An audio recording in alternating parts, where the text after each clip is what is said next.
Hi everyone, welcome to Rendering Teardown section. My name's Simon, and today I'm gonna have a look with you at this exterior rendering set in a park in the middle of a really interesting city. So, as usual, we're gonna start with composition.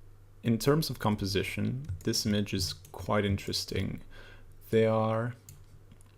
I think the idea basically, like there are one pretty good thing about it at first, and that works, is the vertical framing and the fact that we do have like a lot of breathing space above the towers. So this basically creates breathing space and some sort of dynamic in the verticality of the image. Second thing is the sort of first like foreground, which is really like in terms of like foliage parkish thing. It's like the contrast between this and the really strong and orthogonal feel of the image of the building behind is a really interesting contrast. I think there is a slight problem in terms of scale, maybe. The people do look a little bit too big to me compared to like the environment, but that's not like the main problem. I think there are two things basically that needs to be a little bit refined. The first one is the overall lighting.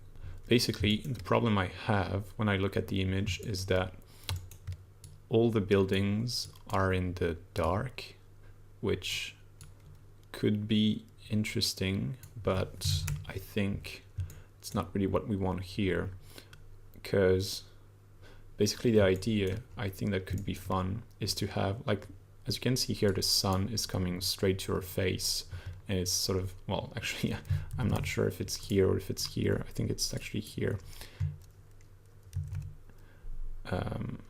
That's the thing actually, is that we cannot really locate it. Anyway, what I would suggest is to have it somewhere around here on the left, and that you get like a nice lighting orange here on these facade here and this guy here, and have like the rest of each building in the shadows. What it's interesting is basically for say 1, 2, maybe 3 reasons. First one is that you actually get 2 colors out of a single object. So that's going to be interesting to have some sort of orange on one side and the blue on the other side. That way it's going to be like your 2 main colors in the overall image. And you're going to have the same kind of hues here, in the park here, where you're going to have some sort of green, like a really desaturated and dark green here, and a little bit of blue or purple.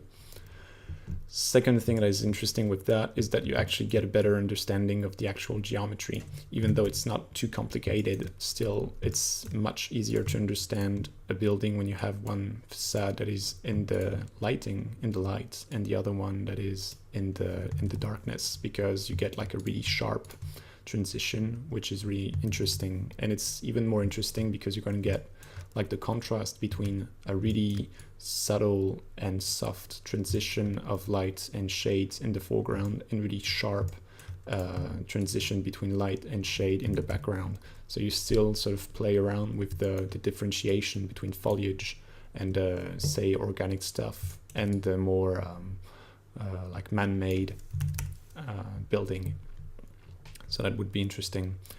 The other thing that could be interesting is that basically it sort of recreates like more dynamic facade, because here, even though like the building here, which is part of the project, is not really like, it's not really emphasized, and you can still have it like looking way better than it does now without sort of overshadowing the foreground, because in terms of composition it's really well placed or set.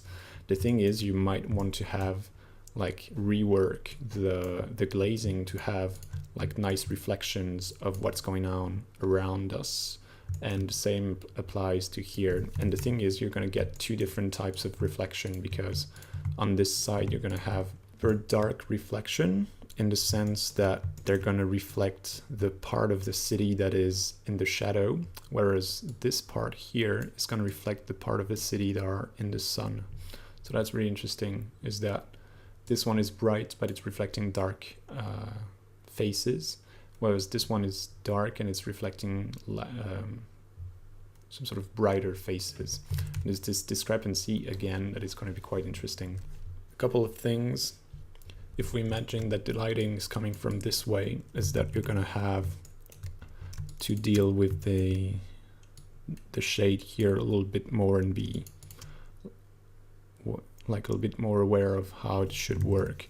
And it's going to be interesting to have this sort of trees here casting shadows on these guys there, and having like subtle changes in the hues, because basically the idea here is that if we colorize that, well, I'll do it really quickly, but basically this guy here is gonna be like that, this guy too. We're gonna have to apply some sort of level adjustments, because it lacked a little bit of contrast at first, and then you can always play with some burn and dodge, and basically you can burn the dark side of your tower and what is in the shade here, and you can use the dodge tool to emphasize the glazing here, because basically you can even try to play around with some sort of a flare like that. Whoops, not like that.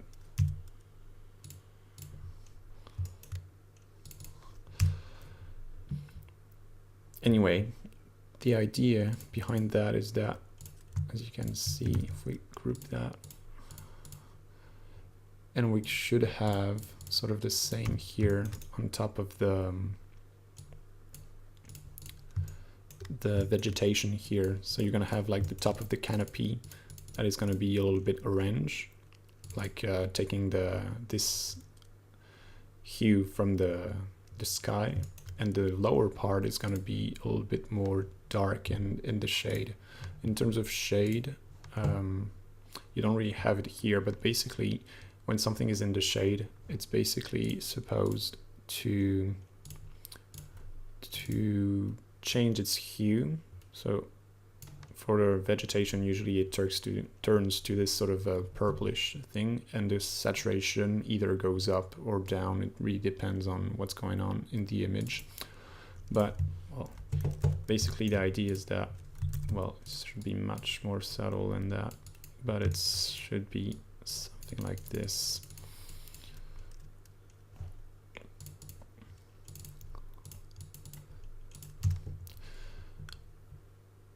So basically the idea in terms of composition, and that's what is going to be interesting in the image, is to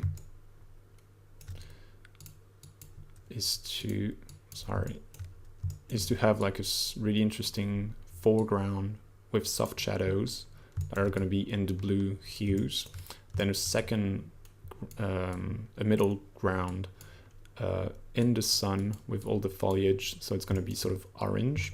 Then you have the facades here that are in the sun, so they get sunlight and they have like the hue from the sky. And then you have the dark part of each tower that is in the shade. That way you get interesting hues and interesting contrast. Coming back to a couple of details, like the really basic ones are always regarding the grass here. It's really easy to just take the stamp tool and use the blades of grass that you can find in the basic Photoshop and just do something like that. It's always, well, easy to make it look sort of okay, and it's always going to look at least better than what it was. Just like make sure that it's not too sharp like it is now, because, well, obviously it can't be this sharp. So just have to be a little bit aware of that. So just make sure that all the edges are not too sharp like they are right now. The other thing you have to be careful of is the shadows. So first they have to be oriented properly. So they were now because the sun was coming from this way, but still right now they would be actually going this way. Second thing is to be careful that the softness of each shadows is actually accurate, in the sense that here you can see this is the shadow you get from trees that are like maybe 6 meters high, and this is the shade you get from her shoe and her leg, and which are like not even a meter high. So this should be much sharper than it is now. It could get softer afterwards because it's low sun, but still the very beginning of the shadow should be much crisper than this. One final thought, two final thoughts, still regarding the people. I'm not really sure, like I would definitely get rid of these guys and try to, I'm really not sure about the scaling. I think it would be interesting to, like, these guys are okay because they're smaller, so that's okay. Second thought is still regarding the detail, to be careful with the, like, you see this sort of discrepancy between this guy, which is really sharp, and this background, which is not really far from him, but is still completely blurred out. So be careful with this sort of discrepancy. And the final thing is going to be regarding the flare here. The flare is okay, not this one, but I mean, using a flare is not like it's not necessarily a bad idea. The thing is, when you use it, you have to blur it quite a lot and lower the opacity quite a bit as well. So basically the idea behind this is to say filter, well, I'm just going to do it really quickly so that you get the idea. If you do render, how do you do flare again?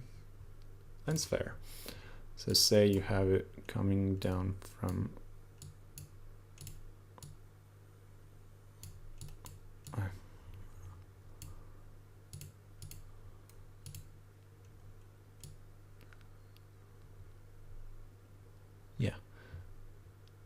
something like that, whatever. So you have this. Well, then I'm not sure if you're familiar with that, but you can do this, redo your lens flare by pressing this, and then set this to screen so that you get your flare on a different layer. And the thing is, what you do is you actually blur it so that you don't have like an edge that is too sharp, so you can actually go quite far. And when you have that, you actually lower the opacity. The idea is, basically it's a little bit weird, but the idea is that you actually shouldn't even, like, you should see it, but you should more sense it than actually see it. So here you can see it's quite subtle, so that's okay, compared to this guy here, then you have to be careful as to how you place it in the image, but still get the idea. So yeah, that's pretty much it. Hopefully you've learned interesting tips. So really focus on, like, basically the main idea behind the whole image here is to really be careful and keep in mind that the way your sun hits your building is going to dramatically change the way you understand the geometry of the building and the way you can actually play with light and hues. So really keep in mind this idea when you sort of set up the lighting in your image. Thanks guys, bye.